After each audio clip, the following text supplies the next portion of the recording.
quiero pedirles que abran sus Biblias en la epístola del apóstol Pablo a los Gálatas, en el capítulo 5, para leer a partir del versículo 16. Repito, Gálatas, capítulo 5, versículo 16 en adelante. Aunque voy a leer acá, también se nos va a proyectar cada versículo para aquellos que necesitan la proyección por una u otra razón. Hoy comenzamos una serie de mensajes a la que hemos titulado El fruto del Espíritu Santo. Queremos conseguir en Gálatas 5, 22 al 25, pistas, principios, orientaciones para nuestras relaciones. No solo la relación con Dios, sino la relación en la familia, la relación con los vecinos, la relación con las personas con quienes vivimos. A veces se pone muy dura, muy difícil. La relación con los compañeros de trabajo, de estudio, en fin. Creo que aquí Pablo nos da pistas, nos da principios de cómo nosotros podemos llevar nuestras relaciones y especialmente cómo podemos reflejar el carácter de Cristo. En los últimos tiempos ha habido un despertar o un interés notorio y creciente por el Espíritu Santo. Pero a veces uno se pregunta, ¿qué querrá tanta gente del Espíritu Santo? Probablemente la gente quiere del Espíritu Santo supuestamente manifestaciones sobrenaturales. La gente quiere poder, quiere cuestiones extraordinarias. Y cuando revisamos en la Biblia, nos damos cuenta que el Espíritu Santo fundamentalmente nos fue dado para reflejar a Cristo en nosotros. Yo quisiera leer pues, aquí en Gálatas 5, 16 en adelante dice, digo pues, andad en el Espíritu y no satisfagáis los deseos de la carne. Esta expresión, andad en el Espíritu, es una expresión poderosa. Y Pablo la repite varias veces y espero que podamos aclarar un poco para entender qué quiere decir Pablo con eso de andar en el Espíritu, andar en el Espíritu Santo. Lo primero que notamos en este versículo es un contraste. Aquí hay algo que se tiene que hacer como cristiano y hay algo que no se tiene que hacer como cristiano. Pero lo primero condiciona lo segundo. Si usted no quiere andar satisfaciendo los deseos de la carne, y cuando hablamos de carne no nos estamos refiriendo al envoltorio del cuerpo, nos referimos ¿a qué? A esa parte de nuestra vida caída, que desprovista de la gracia de Dios y del Espíritu Santo, es un flanco perfecto para que Satanás haga lo que quiere. Es la naturaleza pecaminosa, es esa tendencia humana que busca siempre, o tiende más bien, así siempre a rebelarse contra Dios, a ofender el carácter de Dios, a desobedecer la palabra. Y eso no se puede corregir con pastillas. No hay terapia que corrija eso, porque es una cuestión estructural. Y es lo que algunos naturalistas no han querido entender. Y algunos humanistas no han querido entender. Que la situación de la sociedad no es más que la expresión de una condición de pecado. El humano se apartó de Dios. Y en la naturaleza pecaminosa no le queda otra cosa sino dejarse llevar por eso. Es como Pablo dice, en los cuales vivimos en otro tiempo haciendo ¿qué? Siguiendo ¿qué? La corriente de este mundo. Y éramos por naturaleza hijos de ira, lo mismo que los demás. Lo que Pablo está diciendo es que la única manera de no andar satisfaciendo los deseos de la carne es andar en el Espíritu. Andar en el Espíritu. Vamos al versículo 17. 5:17 dice, porque el deseo de la carne, aquí se presenta una contrariedad, aquí se presenta una batalla. Dice que el deseo de la carne es contra el Espíritu. Y el del Espíritu es contra la carne. Y estos dos se oponen entre sí para que no hagáis lo que quisierais. Pablo sabe bien de qué nos está hablando. Pablo en una ocasión dijo, miserable de mí, ¿quién me librará de este cuerpo de muerte? Porque lo que quiero hacer, no hago. Y lo que no quiero hacer, siempre termino haciendo eso. Pablo reconoció que en nosotros se da una lucha, una tregua fuerte. En el momento en que alguien se decide a ser cristiano, en el momento en que alguien se decide seguir a Cristo, tiene que saber que tendrá una lucha. Ahora, eso es importante reconocerlo de entrada para poder sobreponernos a esa situación. Pero lo más importante es cómo hacemos nosotros para salir airosos en ese conflicto constante. Eso no es una cosa de un día, ni de una semana, ni de meses, sino que constantemente el cristiano va a encontrar esa lucha en su ser. Esa lucha en su ser, los deseos de la carne se oponen a los deseos del espíritu que moran en el cristiano, y esa lucha entonces nos pone a nosotros como en una incapacidad en nuestras propias fuerzas. Vamos al versículo 18. El versículo 18 dice: pero si sois guiados por el espíritu, no estáis bajo la ley. Pablo está escribiendo, hermanos, de Galacia. Acuérdense, si ustedes buscan allí en 4:13 de Gálatas, se van a dar cuenta que Pablo llegó prácticamente por accidente a Galacia. Pablo fue que se enfermó y parece que tuvo que desviarse, pero misionero al fin, hasta enfermo predicó. Y cuando Pablo sale de Galacia, dejó comunidades cristianas establecidas. Pablo se va, y cuando se va, estas eran unas comunidades que eran gentiles, no eran judías. Cuando Pablo se va, se entera que habían llegado doctores, habían llegado maestros y misioneros que estaban animando a los cristianos ¿a qué? A circuncidarse, a judaizarse, que si tenían que estar con los ritos judíos, comiendo la comida de los judíos, la ceremonia de los judíos. Y entonces vinieron a exigir que los varones se circuncidaran en el prepucio, que todos tenían que vivir bajo la ley de Moisés. Y comenzó un desorden allí. Comenzaron a acusar a Pablo, a decir que Pablo no era ningún apóstol, que era un impostor, que su mensaje no tenía sentido. Y entonces Pablo escribe la epístola a los Gálatas para decirle: el que está en Cristo, contra el que está en Cristo, no tiene necesidad de ley. No es que lo vamos a incumplir, sino que Cristo ahora es nuestra ley, es nuestra norma. Y entonces le voy a decir una cosa, hermano, y apréndase eso: todas las manifestaciones de herejía desembocan en inmoralidad. Usted va a encontrar siempre que cuando hay una manifestación de herejía en una comunidad cristiana, en un grupo de cristianos, tarde o temprano esa gente no solo tiene problemas doctrinales, sino que termina en problemas ¿qué?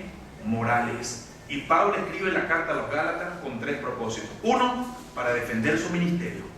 2, para defender su mensaje, que era el evangelio de la gracia. Dice: ¿quién les enseñó a ustedes a esclavizarse nuevamente a la ley cuando Cristo los liberó?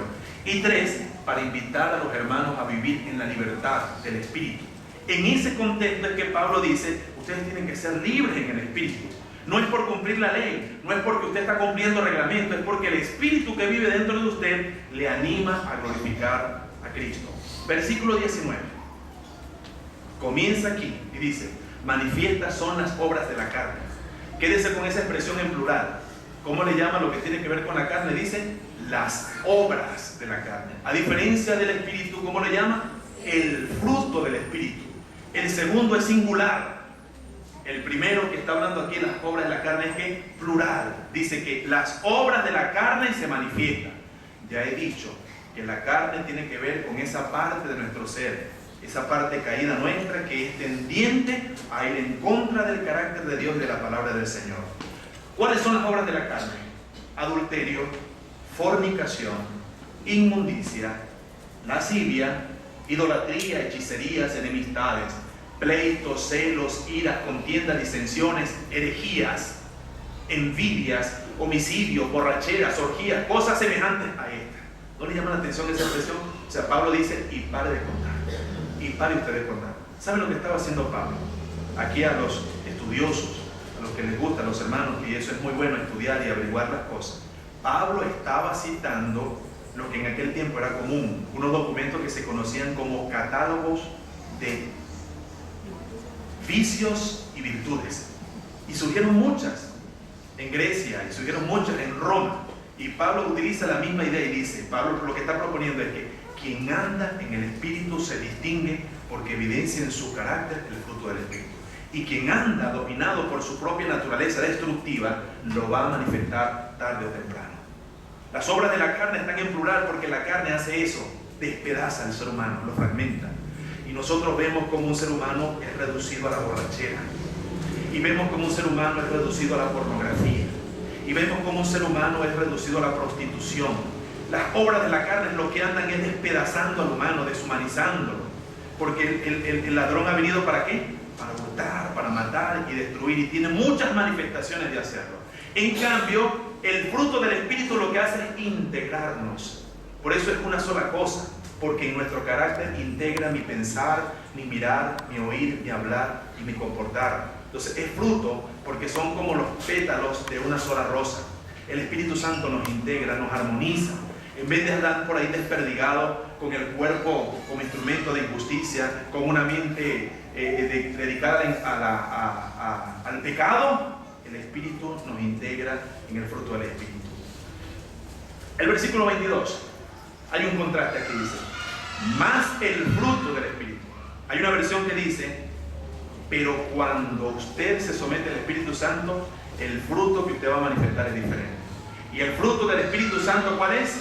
Vamos a decirlo: amor, gozo, paz, paciencia, benignidad, bondad, fe, mansedumbre, templanza. 9 rasgos. No son 9 frutos, son 9 rasgos, caras, facetas, dimensiones de un solo fruto. No es que usted ya, bueno, de los 9 me voy a quedar con paciencia, me voy a quedar con fe, me voy a quedar. No, el Señor quiere que nosotros reflejemos todos esos rasgos como fruto del Espíritu Santo morar en nosotros. Ese es el fruto del Espíritu. Fíjense una cosa interesante, también a los hermanos que les gusta estudiar y aprender la Biblia. Los estudiosos han querido decir que esto es exhaustivo. Me voy con aquellos que piensan que así como la lista de vicios no es exhaustiva, sino que dice, y pare usted de contar y cosas semejantes, tampoco Pablo tiene la intención de decirnos que los 9 son los únicos que un cristiano debe reflejar.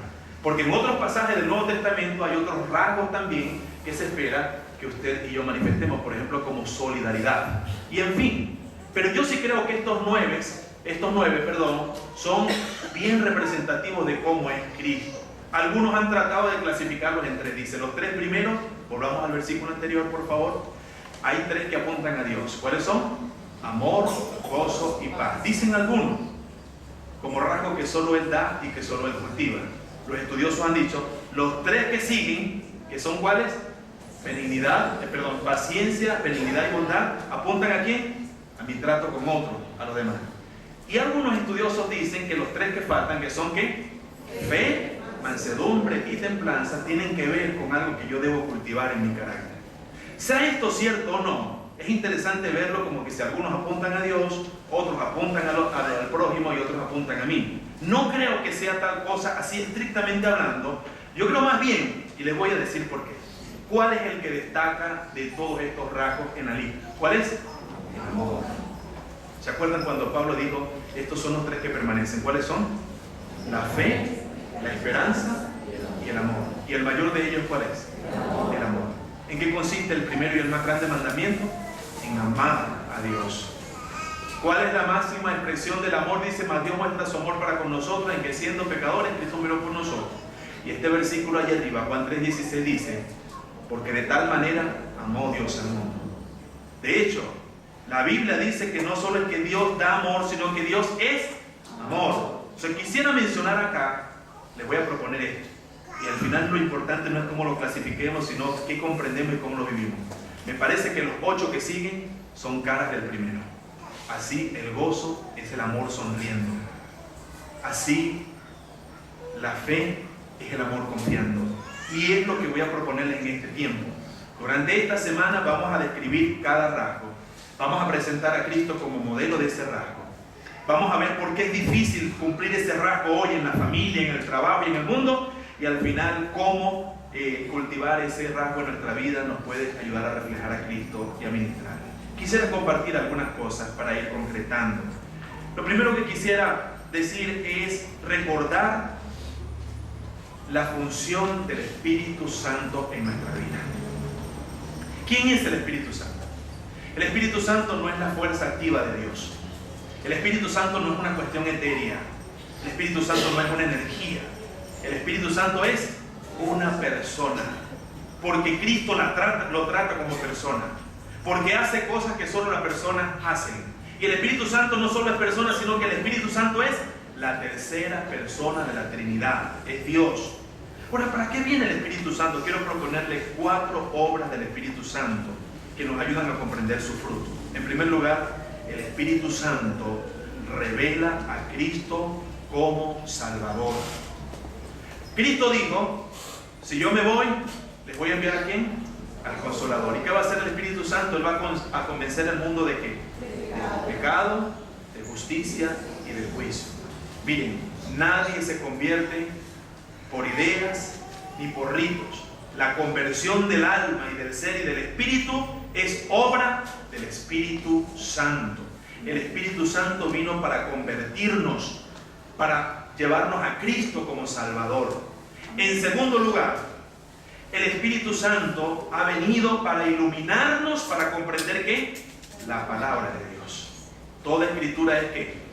Inspirada por Dios. ¿Y útil para qué? Para enseñar, ¿para qué más?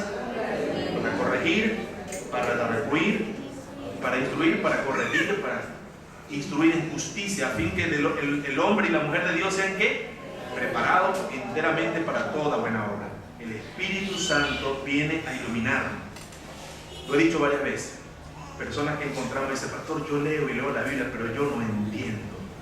Yo no entiendo. Miren, el Espíritu Santo fue dado para eso. Cuando usted le dice, Espíritu Santo de Dios, ilumina mi mente para entender la palabra. Yo quiero entender y vivir. Le aseguro que el Espíritu vendrá sobre su vida y le va a ministrar para que usted pueda comprender la palabra de Dios. Tercera obra del Espíritu Santo. El Espíritu Santo nos equipa para el servicio. Acabamos, ¿se acuerdan de hablar de qué? De los dones espirituales. El Espíritu Santo viene a la vida de los cristianos y les da una capacidad especial para que ellos edifiquen la iglesia y sirvan en la obra del Señor. El Espíritu Santo nos capacita. Pero quiero detenerme en la última obra del Espíritu Santo, de las tantas, de estas cuatro más distinguidas. La última obra del Espíritu Santo que quisiéramos tocar es que el Espíritu Santo nos asemeja a Cristo. Nadie puede vivir la vida cristiana sin la asistencia de ¿quién? Del Espíritu Santo. ¿Cómo podemos imitar a Cristo? ¿Cómo podemos parecernos a Cristo? Es el Espíritu Santo que comienza a moldear nuestro carácter. Y así el Espíritu Santo comienza a pintar en mi vida un cuadro que se parece a Cristo. Decir el fruto del Espíritu Santo es decir el carácter de Cristo. Y le voy a decir algo más. La obra del Espíritu Santo, cuando obra el fruto en nuestra vida, es una cosa silenciosa. ¿Ha escuchado usted alguna vez un estruendo, un alboroto, a una mata de mango, un árbol de mango pujando para dar su fruto? ¿Cómo es la obra de fructificación en los árboles? ¿Cómo es? Silenciosa, pero evidente. El Espíritu Santo obra su fruto. No es una persona que anda fanfarroneando, sino una persona que silenciosamente evidencia que Dios está trabajando en su vida. Eso me hace recordar el caso de un padre y un hijo, un relato anecdotario. Estaban en un parque, sentados, tirados en la grama, y el padre conversando con el hijo, y en una de esas, el padre le dijo, viene una carreta a tanta distancia y viene vacía. Y el hijo se sorprende y le dice, papá, y cuando pasa ve que era cierto. Y dice, ¿y cómo sabías que venía vacía? Dice, porque la carreta vacía hace más bulla. La persona vacía hace más bulla.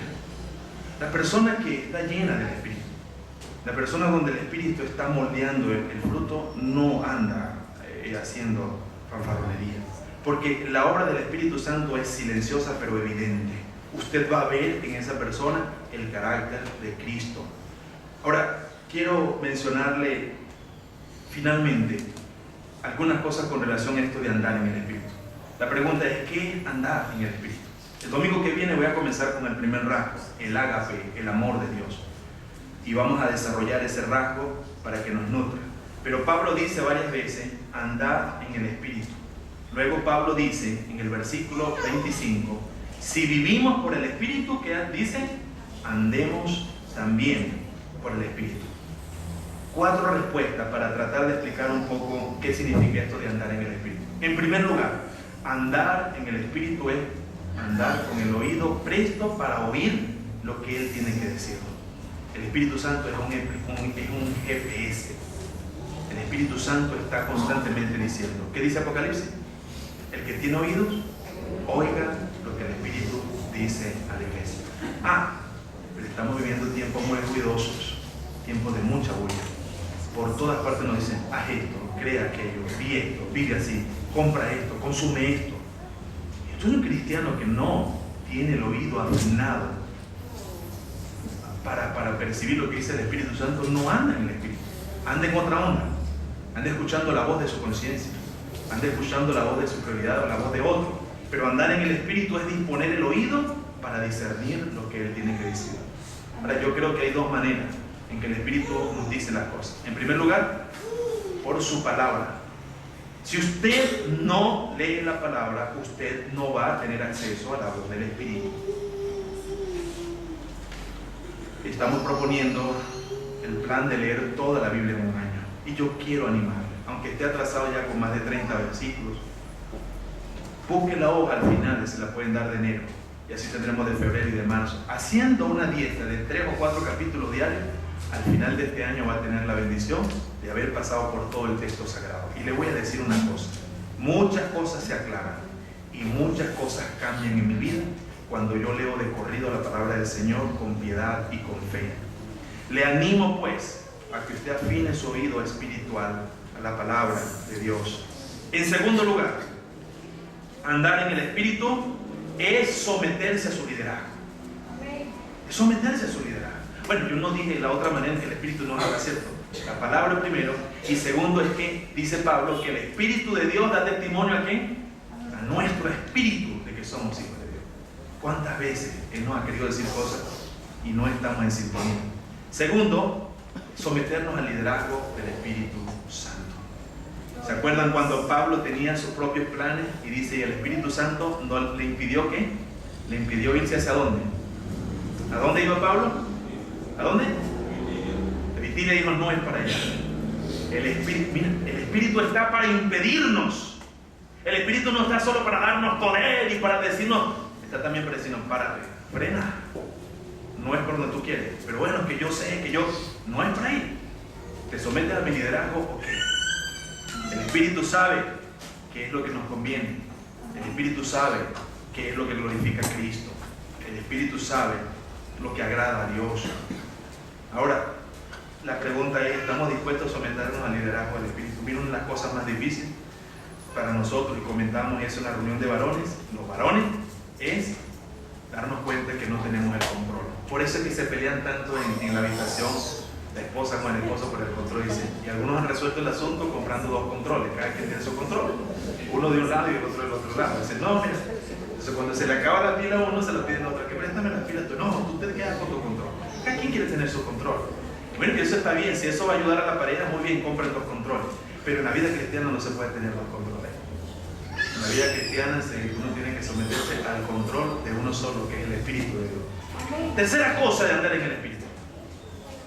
La tercera cosa de andar en el Espíritu es disponer la voluntad para hacer lo que nos diga. Porque a veces el Espíritu nos dice, pero nos quedamos como frenados.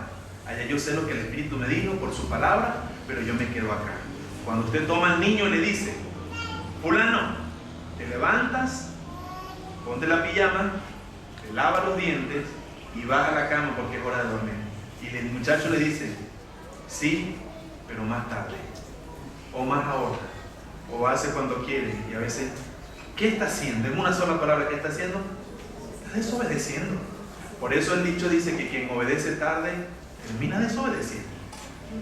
Entonces, andar en el Espíritu es disponer la voluntad para hacer lo que el Señor nos dice en su palabra. Y el Señor quiere guiarnos, y el Señor quiere decirnos a dónde ir. Dice, te enseñaré el camino en que debes andar, sobre ti fijaré mis ojos. Y finalmente, andar en el Espíritu es representar a Cristo con nuestro carácter. Escuchaba ayer diferido, es decir, grabado, el culto in memoriam de Nelson Mandela, Madrid. Y todo el mundo fue impactado por la vida de este hombre. Como un ser humano sometido injustamente a 27 años de cárcel sale de allí con la firme disposición de no odiar a quienes le hicieron daño y de reconciliar a su país, que estaba dividido por varios factores. Esto impresionó. Él escogió la vía de no odiar. Como dijo algún teólogo que leí, yo decidí que no le iba a permitir a nadie que me hiciera odiar. Yo no voy a odiar. Y a nosotros nos impresiona esta clase de vida. ¿Por qué nos impresiona? Porque ellos reflejan algo que nosotros decimos, ¿será verdad eso que yo voy a amar a mi enemigo? ¿O no será eso retórico del sermón del monte? ¿Cómo amar a mis enemigos? Miren, vamos a hablar un poquito del amor, y no voy a quitar ese mensaje del domingo. Pero el amor es una decisión. Cuando uno decide amar, uno tiene que ser consecuente con eso. Pero ahí está, me parece que este tipo de personajes como Mandela nos impresionan tanto porque ellos viven cosas que a nosotros nos parecen exóticas o nos parecen difíciles de cumplir. ¿Y qué vamos a decir de Cristo? Ninguno tiene mayor amor que este, que alguien dé su vida por sus amigos. Y Cristo nos dejó el mejor ejemplo de cómo vivir. Los cristianos fueron llamados cristianos al comienzo, ¿por qué? Porque en general se comportaban como Cristo. Mira, hablan como Él, se comportan como Él, se conducen como Él. Quiera Dios que en este tiempo el Señor nos permita salir de aquí. Señor, enséñame a andar en el Espíritu. Escúcheme esto. Andar en el Espíritu, la llenura del Espíritu, el fruto del Espíritu no es una opción para el cristiano. Y si usted quiere eso, usted tiene que someterse al liderazgo del Espíritu Santo, no a esa naturaleza pecaminosa que nos inclina a ser mal. Yo quisiera invitarle a orar. Vamos a orar. Inclinemos el rostro, por favor. Y tendremos de fondo una música que nos puede invitar a esto de que estamos hablando. Señor, no solo queremos conocer tu voluntad, no solo queremos tener poder para servir, queremos reflejar a Cristo. Señor, y esto suena fácil,